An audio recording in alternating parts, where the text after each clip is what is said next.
शेवटचं अधिवेशन आहे. जसं आम्ही सरकारला हाय घोषणा देतो, आता या सरकारला बाय बायची घोषणा आम्ही देणार आहोत.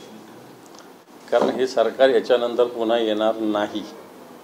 कारण हे सरकार शेतकऱ्यांच्या विरोधातलं आहे, हे सरकार गद्दारांचं सरकार आहे आणि हे सरकार भ्रष्टाचारी सरकार आहे. विशेषतः शेतकऱ्यांच्या संदर्भात विचार करायचा तर आताच्या घडीला बोगस बियाणं, बोगस खत, ते महागडं असे अनेक विषय समोर आहे. विम्याचा प्रश्न आहे शेतकऱ्यांचा. गुजरातच्या कांद्याला भाव मिळतो, पांढऱ्या कांद्याला, पण महाराष्ट्रात पिकलेल्या कांद्याला भाव मिळत नाही. कांद्याचं अनुदान पूर्णपणे मिळत नाही. दूध उत्पादक शेतकऱ्यांना 5 रुपये बोनस द्यायचं जाहीर केलं, अजून ते 5 रुपये मिळाले नाही. दुधाचा भाव वेगळा सरकार जाहीर करतं, प्रत्यक्षात शेतकऱ्यांकडून वेगळ्या दरानं दूध खरेदी केलं जातं.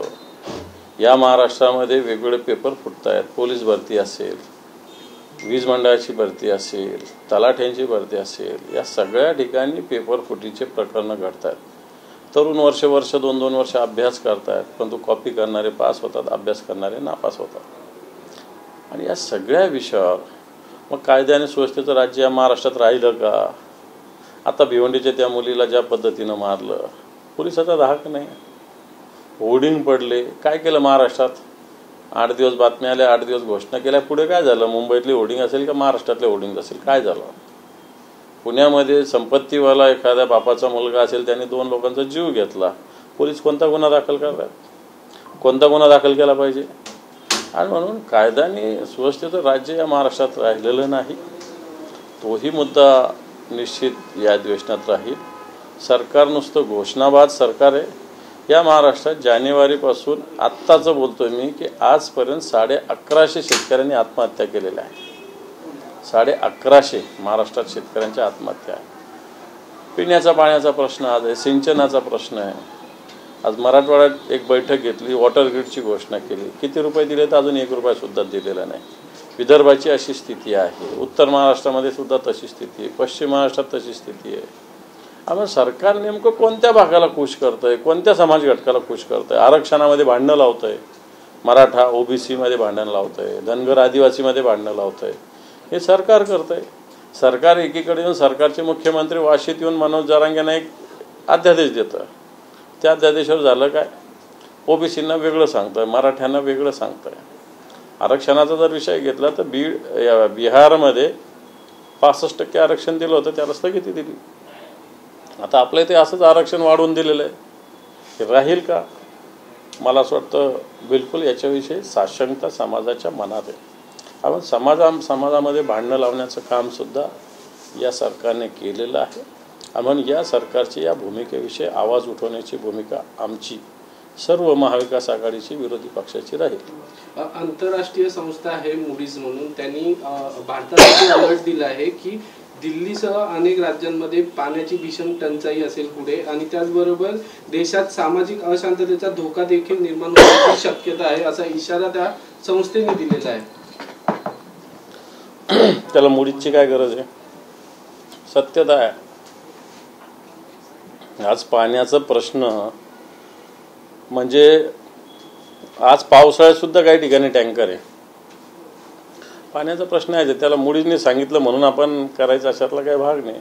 आणि सामाजिक असंतुलन तर या भारतामध्ये काय, या महाराष्ट्रामध्ये काय सगळीकडेच बिघडलेले. मी आत्ता सांगितलं ना, मराठा ओबीसी, धनगर आदिवासी, हिंदू मुसलमान, हे सगळं भेद करण्याचं काम कोण करतंय? सरकार करतंय. गेल्या 100 दिवसात अमरावती जिल्ह्यामध्ये 100 पेक्षा जास्त शेतकऱ्यांनी आत्महत्या केल्याचं प्रकरण आता पुढे आलं आहे. कशा प्रकारे बघताय या सर्वकडे? कारण उद्यापासून अधिवेशन देखील सुरू होत आहे, शेवटचं अधिवेशन आहे या सरकारचं. हे पण मी आत्ता सांगितलं की अमरावतीला जशा आत्महत्या झालेल्या आहे तशा मराठवाड्यात, विदर्भात, उत्तर महाराष्ट्रात सुद्धा आत्महत्या, पश्चिम महाराष्ट्रात सुद्धा आत्महत्या झालेली. आणि या आत्महत्येची संख्या आत्ताच्या घडीला 1150च्या वर आहे. त्यामुळे या आत्महत्या याच महाराष्ट्राच्या मुख्यमंत्र्यांनी आत्महत्यामुक्त महाराष्ट्र करू अशी घोषणा दिलेली आहे. मला आठवतं 1-2-4 जुलैला. तर हा महाराष्ट्र आत्महत्यामुक्त झाला का? तर झालेलाच नाही. म्हणून अशा पद्धतीने आत्महत्या होत असताना सरकार काय करतंय, सरकार काय उपाययोजना करतंय, हा प्रश्न सरकारला निश्चित या अधिवेशनात आम्ही विचारू. काँग्रेसची एक दिल्लीमध्ये बैठक पार पडली.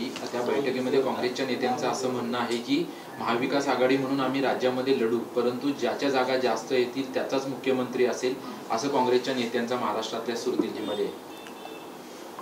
मला असं वाटतं प्रत्येकाला आपला मुख्यमंत्री व्हावा वाटतो, त्यात काही वावगा आहे अशातला काही भाग नाही. पण तो अजून जागा वाटप होऊ द्या, निवडणुका होऊ द्या, निवडून येऊ द्या, आणि मग या सगळ्या गोष्टीला अर्थ आहे. आत्ताच त्याविषयी बोलण्यात कोणताही अर्थ नाही.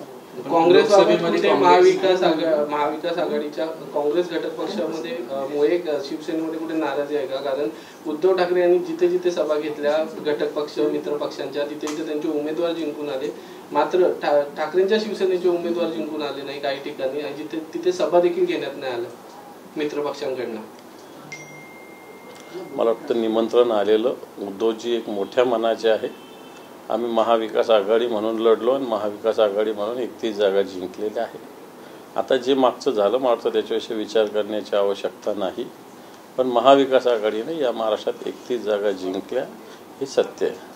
पण तुम्ही म्हणताय की हे सरकारचं शेवटचं अधिवेशन असणार आहे, मग महाविकास आघाडीचं 2024च्या विधानसभेला सरकार आलंय, तर मग मुख्यमंत्री कोणत्या पक्षाचा असेल? तेव्हा मी आत्ताच सांगितलं की अजून काहीच नाही, तुम्ही लगे मुख्यमंत्री कोणत्या पक्षाचा त्याच्यावर चर्चा करताय. आधी आम्हाला हे गद्दारांचं ईडी सीबीआयच्या पाठिंब्यावर चालणारं सरकार, शेतकरी विरोधी सरकार बदलायचं आमचं उद्दिष्ट आहे. आज 8 वाजता ठाकरेंच्या शिवसेनेची बैठक बोलवण्यात आली आहे. विधानसभा विधान परिषदेतील सर्व आमदार उपस्थित असणार आहे. कोणते महत्त्वाचे मुद्दे या बैठकीत असतील, काय मार्गदर्शन नेमकं उद्धव ठाकरे करणार, या बैठकीत मुख्यमंत्री कोण असेल पुढे येणार, याचा चेहरा ठरेल का? मला वाटतं ही बैठक विधिमंडळाचं जे कामकाज आहे येणाऱ्या अधिवेशनाचं त्याच्याविषयी चर्चा करण्यासाठी, बाकी कोणत्याही विषयासाठी बैठक नाही. महाविकास आघाडीच्या पत्रकार परिषदेतून एकंदरीत शेतकऱ्यांच्या मुद्द्यांवरती हे अधिवेशन वादळी ठरेल असं एकंदरीत वाटतंय. मात्र प्रामुख्याने कोणते मुद्दे हे पहिल्या दिवसापासून सरकारच्या विरोधामध्ये तुम्ही लावून धरणार आहात? एकंदरीत दुधाचा प्रश्न असेल, शेतकऱ्यांच्या बियाणांचा प्रश्न असेल, पुन्हा दुबार पेरणी असेल, कशा प्रकारे तुम्ही या संदर्भात भूमिका मांडणार? मला असं वाटतं हे मुद्दे मी मांडलेले आहे की शेतकऱ्यांच्या कर्जमुक्तीचा मुद्दा आहे, विजेच्या बिलाचा प्रश्न आहे, वीज पुरवठ्याचा प्रश्न आहे, आज वीज मिळते का शेतकऱ्यांना हा प्रश्न आहे. पीक विमा 1 रुपया जाहीर झाला, शेतकऱ्यांना मागच्या वर्षी खरीपाचाच विमा अजून मिळालेला नाही. या सगळ्या स्थिती आहे. विमा आता भरताना वेगवेगळ्या अटी शर्ती लावल्या जातात. प्रीपेड मीटर जे लोकांनी रिजेक्ट केले बाकीच्या राज्यांनी ते आपल्या राज्यात लावण्याचा प्रयत्न होतो, ज्याची किंमत 2-2.5 हजार रुपये जनरली बाजारात, ते 12,000ला घ्यायला सांगतायत. हे सगळे विषय येईल ना अधिवेशनामध्ये. एक वेगळा प्रश्न आहे, एक ऑडिओ क्लिप व्हायरल होते ज्यामध्ये लक्षवेधी लावण्यावरून काही चर्चा सुरू असे समोर येते आहे, आणि ते आपले सचिव आहेत असं देखील समोर येते. नेमकं काय? मला असं वाटतं ती ऑडिओ तुम्ही पूर्ण ऐकली नाही, पूर्ण ऐका, मग काय म्हटलेलं तेच कळेल तुम्हाला.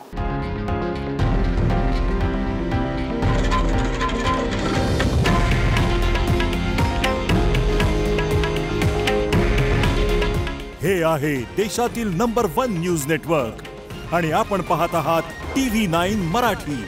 काळजी तुमची, हित महाराष्ट्राचं.